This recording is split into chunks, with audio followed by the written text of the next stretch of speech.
Ya, nah sekarang kita belajar mindset keuangannya. Silakan Bapak Ibu ketika ada pertanyaan nanti langsung chat ya. Langsung chat aja, nanti kita akan bahas saat sesi tanya jawab. Mindset keuangan ini terkait pemahaman yang tepat tentang uang. Gitu. Yang pertama, pahami bahasa bisnis, Bapak Ibu.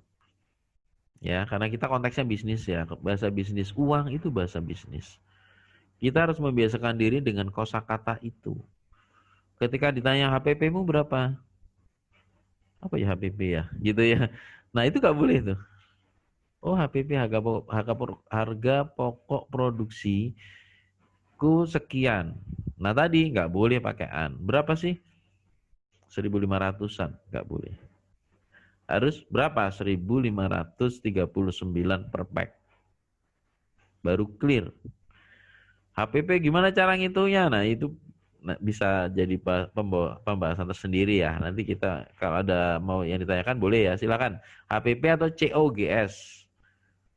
COGS istilahnya. Sama aja sih HPP atau COGS. Nah, ini bahasa bisnis ya. Ini dia, aset versus liabilitas. Bapak Ibu sudah tahu apa itu aset dan liabilitas? Itu ya, kita harus ini bahasanya kalau istilah akuntansinya ada gitu ya. Tapi kita ingin memahami ini sebagai sebuah sesuatu yang sederhana. Sebagai business owner gitu, kita butuh itu. Apa sih aset Bapak Ibu? Itu sesuatu yang memasukkan uang ke kantong kita. Liabilitas sebaliknya. Justru liabilitas ini adalah uang yang mengeluarkan sesuatu yang mengeluarkan uang dari kantong kita, apapun itu. Properti aset belum tentu. Tergantung dia masukin duit apa ngeluarin duit gitu. Motor, kendaraan, terus kayak macam-macam itu aset atau enggak tergantung. Apakah dia masukin duit apa enggak? Kalau masukin duit, oke, aset. Berapapun properti yang kita miliki. Aset, oke, aset. Karena masukin duit. Tapi kalau ngeluarin duit, walaupun properti yang itu orang sering bilang aset gitu kan. Tapi kalau nggak masukkan duit, bukan aset. Namanya liabilitas. Ya berikutnya fixed cost dan variable cost. Misalnya ya, ini beberapa istilah ya, saya nggak bahas semuanya. Fixed cost itu apa sih? Fixed cost itu adalah biaya yang muncul setiap bulan. Jadi tadi pengeluaran tetap tadi itu, gaji karyawan misalnya, telepon, apa lagi? Bensin gitu ya, belanja bahan baku. Kalau bahan baku masih naik turun ya. Dan lain-lainnya itu sifatnya tetap. Variable cost itu adalah biaya yang keluar tidak selalu ada gitu. Nah, pemahaman ini penting. Dulu di tim saya semuanya itu internal. Jadi karyawan tetap lah istilahnya kalau itu gitu, karyawan gitu. Tim saya. Setelah saya tahu variable cost, akhirnya sumber SDM-nya itu sebagian saya bikin variable cost. Outsource, freelance. Saya sekarang banyak freelance-nya. Di kantor paling 7 orang gitu. Yang pokok sisanya outsourcing, freelance gitu. Jadi variable cost karena kalau itu dibayar berdasarkan project by project gitu ya. Berikutnya profit vs margin. Profit itu Bapak Ibu, profit itu rupiah. Profitmu berapa? Rp1.000 itu profit. Kalau margin itu prosentase dari ada dua sih, dari harga pokoknya atau dari harga. Kalau dari harga pokok atau HPP misalnya berapa marginmu? 100%.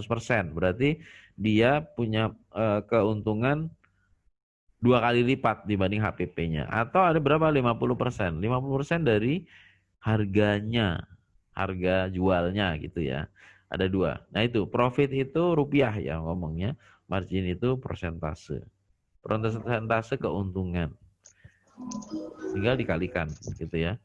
Terus ada lagi HPP atau COGS tadi dan BEP ya.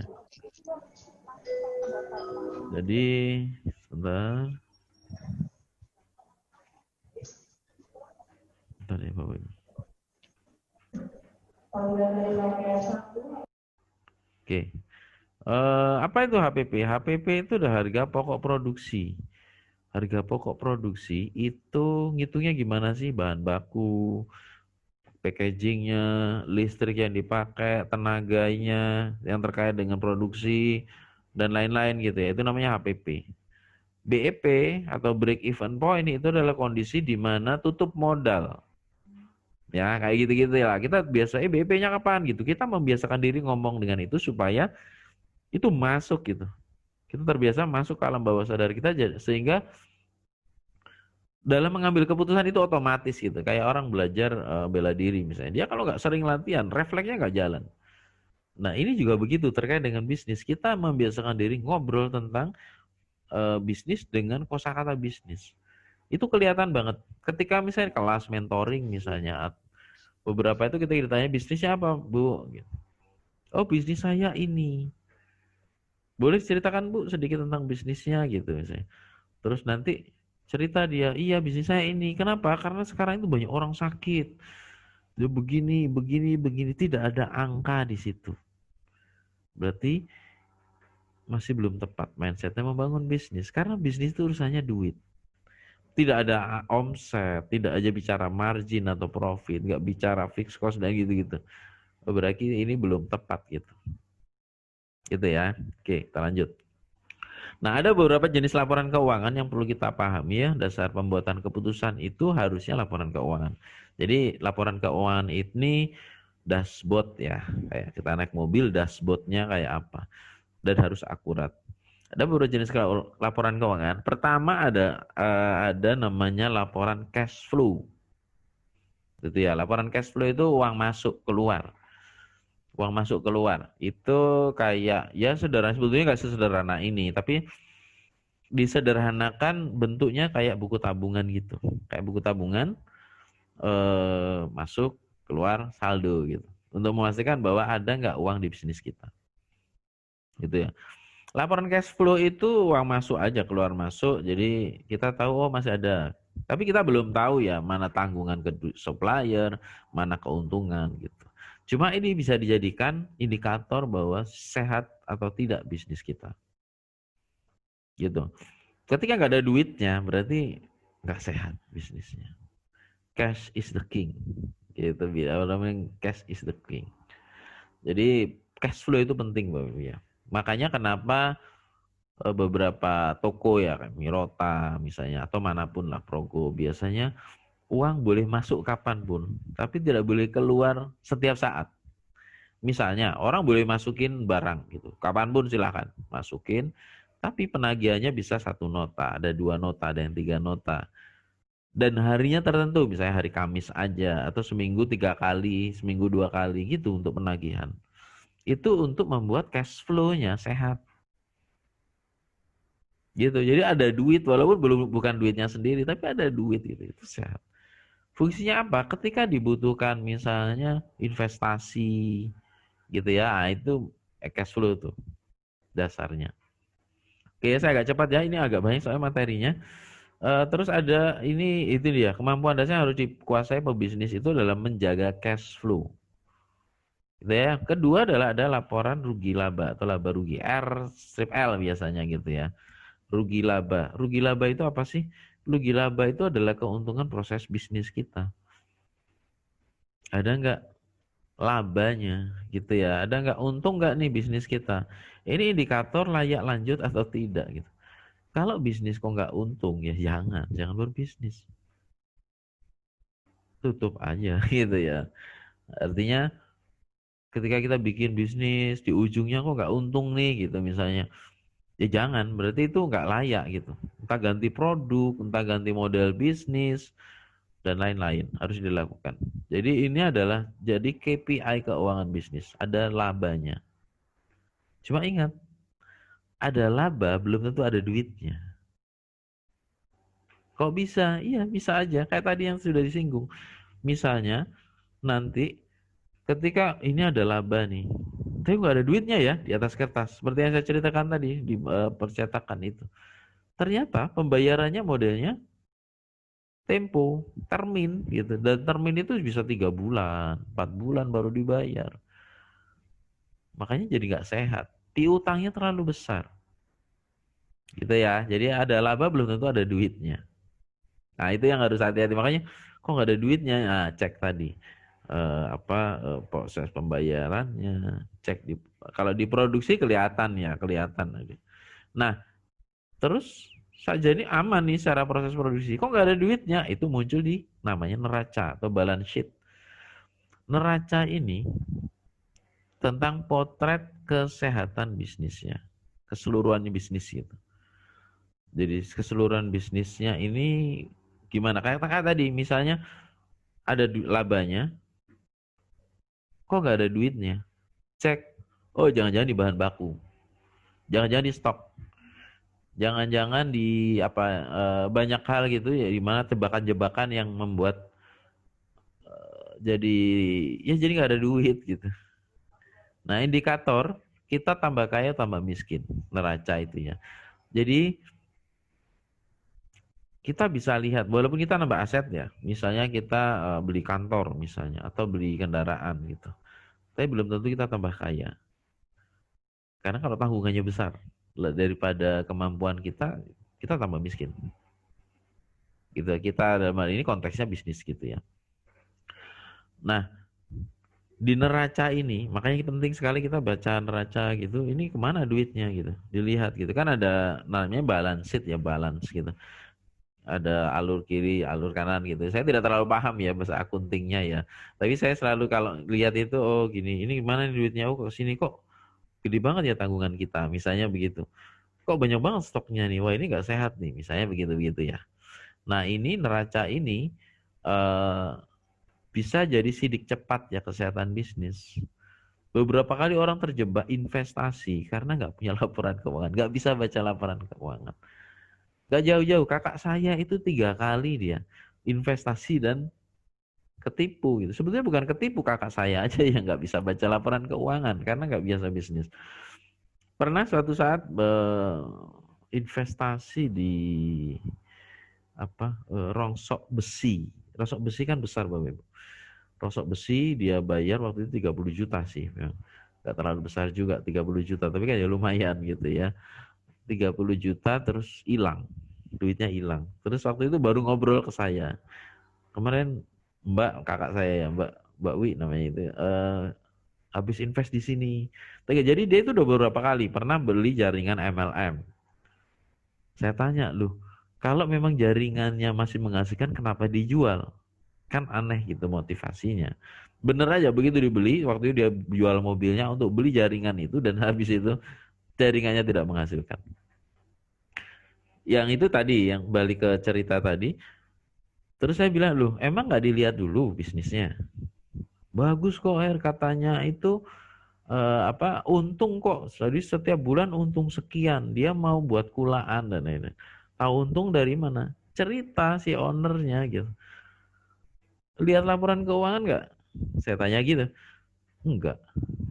Terus tahu dari mana kalau untung? Ya kan ownernya cerita. Lu emang ownernya ini apa yakin nggak bohong gitu artinya yakin nggak bohong gitu. Ya nggak tahu juga. Nah di situ. Jadi kita tahu bisnis sehat atau tidak dari laporan keuangan. Laporan keuangan aja nggak punya, gitu kan? Gimana bisa dibilang sehat nih bisnis? Gitu. Jadi kadang kita ngelihat, wow ini cash flow kita tinggi nih. Dasarnya apa? Ya rasanya sih banyak omsetnya kan gitu. Nah itu tidak boleh Ibu ya. Oke ya. Kita lanjut. Nah ini terkait mindset ya. Mindset salah tentang hutang. Jadi hutang itu bukan uang baru ya. Bapak Ibu ingat. Sama kayak arisan nih. Emak-emak nih biasanya kalau arisan itu berpikir kalau udah dapat arisan itu kayaknya pingin belanja hawanya. Hawanya pingin belanja gitu. Padahal arisan, hutang itu bukan uang baru. Itu uang masa depan yang kita ambil sekarang gitu. Nah karena berpikirnya salah tentang hutang, akhirnya begitu dapat kreditan dari bank misalnya, terus lapar mata gitu. Belanja sana sini yang seolah-olah katanya aset gitu, padahal belum tentu.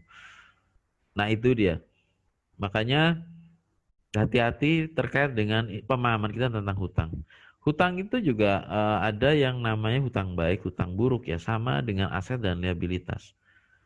Hutang baik itu prinsipnya adalah hutang yang memasukkan uang ke kantong kita.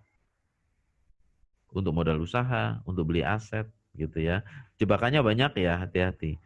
Aset yang kayak apa dulu nih, gitu kan. Ya tadi prinsipnya, pokoknya masukin duit aset aja.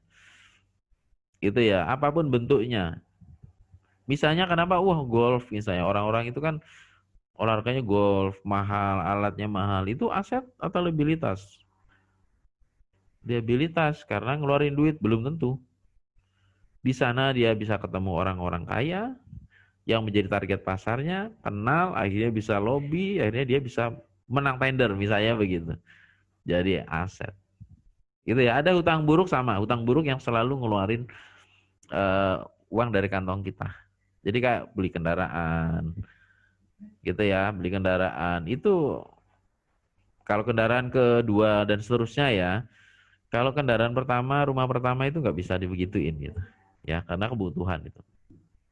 Terus hutang untuk menutup hutang, hati-hati. Memang menyelesaikan masalah gitu. Kita nurunin, tutup yang ini, bayangannya supaya jadi satu, memang lebih ringan, tapi waktunya lebih panjang. Coba dihitung bunganya.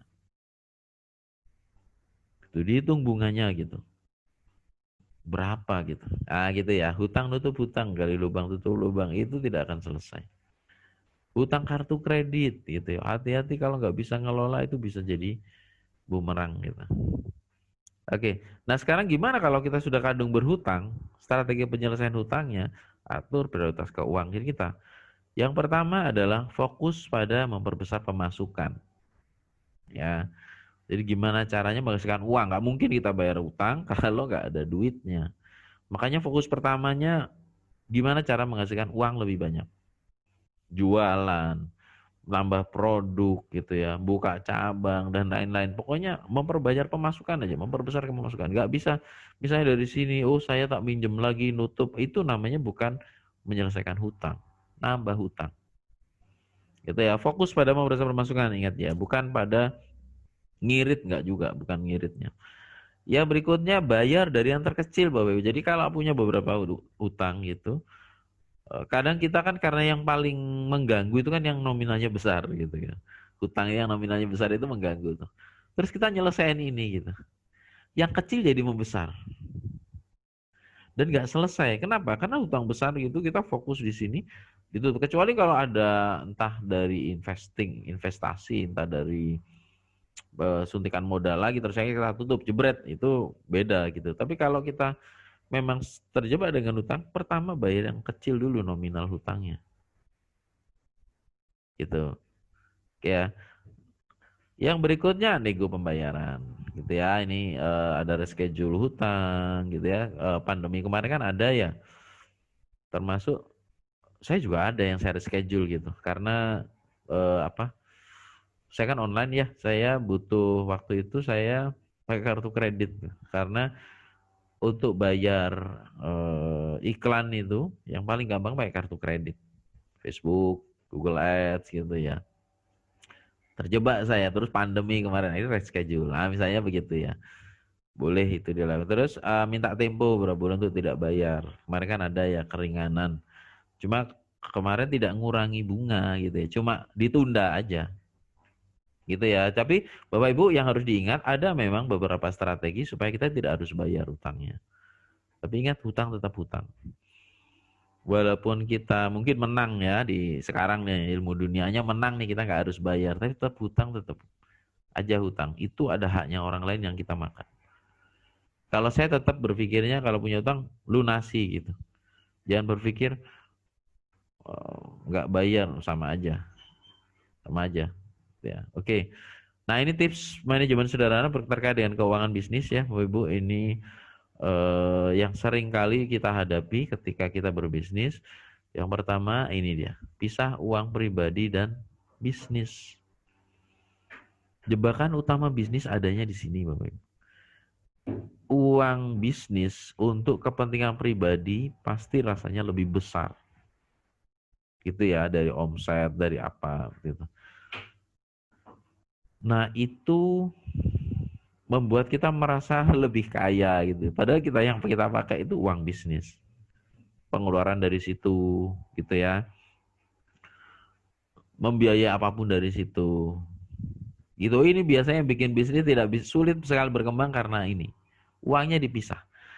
Ini saya sering cerita nih di kelas-kelas saya itu bahwa saya dulu punya teman dia bisnis komputer. Waktu itu saya ingat saya berdiri di depan showcase-nya dia. Terus jadi kalau dibayangkan aja saya beli showcase-nya, terus di sana ada dia bikin warung kelontong gitu di sebelah sana. Terus anaknya datang minta uang saku, diambilkan dari ada kotak uang gitu yang ada di sini diambilin sama dia. Terus habis itu ada penjualan di sana, sama dia ditaruh sini juga. Dan dia ngeluh gitu.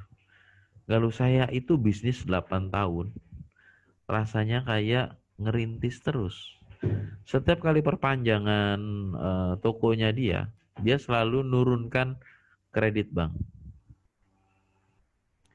Kenapa? Ya tadi, perilaku dia, keuangan itu tidak dipisah gitu. Saya waktu nanya loh, itu duit itu masuknya kemana? Ke sini. Dia nunjukin ada kotak uang tadi itu. Ke sini. Terus kalau anakmu minta uang jajan, ya ambil dari sini. Jadi dia punya dua bisnis yang dicampur. Ini sama-sama bisnis ya. Dicampur. Warung kelontong sama dia komputer tadi itu. Terus kebutuhan pribadinya dia, itu ambilnya dari situ. Saya bilang, kamu sudah gajian belum? Belum. Terus berarti setiap kali kamu butuh ngambil dari sini? Iya. Wah bahaya nih. Terus saya bilang, kamu nggak nyari karyawan lagi? Wah, nanti kan pengeluaran saya jadi lebih besar. Nah ini yang mindset juga tidak kurang tepat gitu. Kalau saya bayar, jadi pengeluaran saya double kan, saya harus gaji orang. Mending saya pakai sendiri. Nah itu Bapak Ibu jebakannya. Gitu ya. Pertama pisah dulu uang pribadi dan uang bisnis. Kalau saya sendiri menentukan begini ya, kalau yang belum punya staf keuangan khusus, saya dulu menggunakan prinsip ini. Rekening bank lah ya, rekening bank yang dalam satu bank. Saran saya sih satu bank supaya keluar masuknya itu tidak pakai biaya administrasi. Gitu ya. Ada rekening omset, ada rekening profit, ada rekening pribadi. Saya pribadi masih saya pisah-pisah lagi itu. Omset itu setiap kali penjualan ada di rekening A. Gitu ya. Nah, karena kita belum punya staf keuangan yang ngurusi itu, kita kan belum tahu tuh yang omset, yang profit dan lain-lain itu, yang mana akhirnya setiap kali ada penjualan, saya ambil profitnya, saya pindah ke rekening B. Gitu ya. Saya pindah ke rekening B. Jadi, ketika saya butuh pengeluaran, saya ngeliatnya rekening B, rekening profit. Nah, ketika gajian, saya kan ngambil dari rekening profit untuk gaji saya misalnya. Untuk gaji, saya transfer ke rekening pribadi saya. Bahkan saya sama istri itu rekeningnya terpisah, gitu ya. Begitu sudah selesai, saya bikin kesepakatan sama istri sih, ada kesepakatan-kesepakatan internal gitu. Habis itu saya transfer ke rekening istri saya, ada transfer rekening untuk tabungan misalnya, investasi, sedekah, itu ada di situ. Jadi kalau pas ada peristiwa apa gitu butuh, misalnya masjid butuh apa itu ada rekening yang dilihat gitu. Lihat aja di rekening itu ada duitnya enggak. Kalau ada duitnya silakan dipakai. Nah, kayak gitu. Itu tips sederhana mengelola keuangan. Jadi pisah dulu keuangan pribadi dengan keuangan bisnis. Banyak yang levelnya sudah ratusan juta tapi masih dicampur gitu. Keuangan itu repot. Karena nanti ketika ada masalah di bisnis, nanti keuangan pribadi ini, keluarga ini terganggu. Saya pernah saya dulu justru kenapa begini? Pernah ada dalam fase hidup saya itu saya ngeliat anak saya tidur gitu. Waktu itu saya habis nutup bisnis saya yang bimbel. Saya dulu mikirnya aset. Saya dapat duit pribadi, saya asetkan. Saya gaji orang di situ gitu ya. Saya beli buku, beli alat dan lain-lain di situ. Begitu ini bangkrut, saya nggak punya duit. Nah itu saya terus dari situ, aduh saya salah nih. Kasihan anak saya, kasihan istri saya gitu. Karena bisnis punya visi sendiri, punya target-target sendiri terkait dengan keuangan bisnis. Pribadi juga begitu kan, butuh beli rumah, butuh beli mobil gitu. Kalau kita campur, kasihan. Kalau bisnis kita bangkrut, kita kena masalah keuangan keluarga. Gitu ya, sejak saya itu langsung saya pisah tuh. Makanya sekarang saya ketat, kalau urusan keuangan pisah. Kalau bisnis ya bisnis, pribadi, pribadi. Nah kayak misalnya, jadinya kayak pas kemarin pandemi gitu ya misalnya. Pandemi itu keuangan pribadi saya alhamdulillah aman gitu. Keuangan bisnisnya yang bermasalah gitu, karena nggak ada penjualan dan lain-lain. Gitu ya, waktu kemarin itu ya. Oke, gini ya, tipsnya sederhananya begini yang saya terapkan ketika saya belum punya staf keuangan.